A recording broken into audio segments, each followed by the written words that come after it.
Well, I've not been in office in Australia since the end of 2013, so it's been a decision by subsequent Australian governments to embrace the Quad. But if I could describe the general dynamics which have ensued, which have changed those circumstances, one, of course, has been the China's more assertive strategic behaviour, in particular the South China Sea, which is proximate to Southeast Asia, and of course that's in Australia's direct area of strategic significance.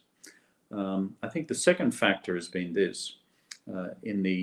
There has obviously been reservation historically in the Australian national security and foreign policy establishment about putting Australia's own bilateral relationship with Beijing into the midst of long-standing, historical, almost civilizational conflict between China and Japan on the one hand, and China and India on the other. As far as China and Japan are concerned, the strategic difficulties in that relationship are centuries old, in fact, almost a millennia old. When it comes to the Sino-Indian relationship, given the particular strategic significance of the Himalayas, it's really only been in the 20th century that we've seen those tensions erupt militarily. Much earlier, of course, in the case of China and Japan.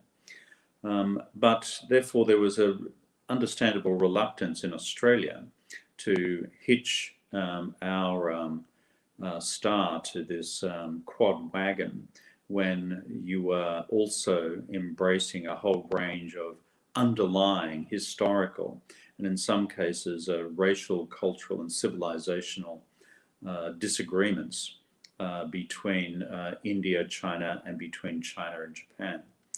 I think the view taken by subsequent Australian governments after I left office was that that overall calculus, balance of calculus, had changed in their view because of the changing nature of the Chinese strategic assertion of its interest in the South China Sea, Southeast Asia, and increasingly in the Southwest Pacific. The critical question for the future of the Quad is what will the Quad be? If it is to be a military alliance, then that involves a whole series of quite complex questions for the Australian body politic. For example, if it became a Quad alliance with mutual assistance obligations, what would be the Australian and Japanese and American response to an incursion against India along the Sino-Indian border?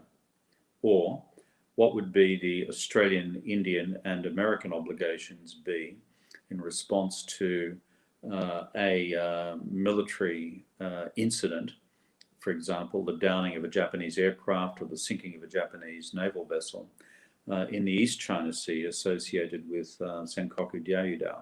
Would, as it were, mutual defence obligations then ensue?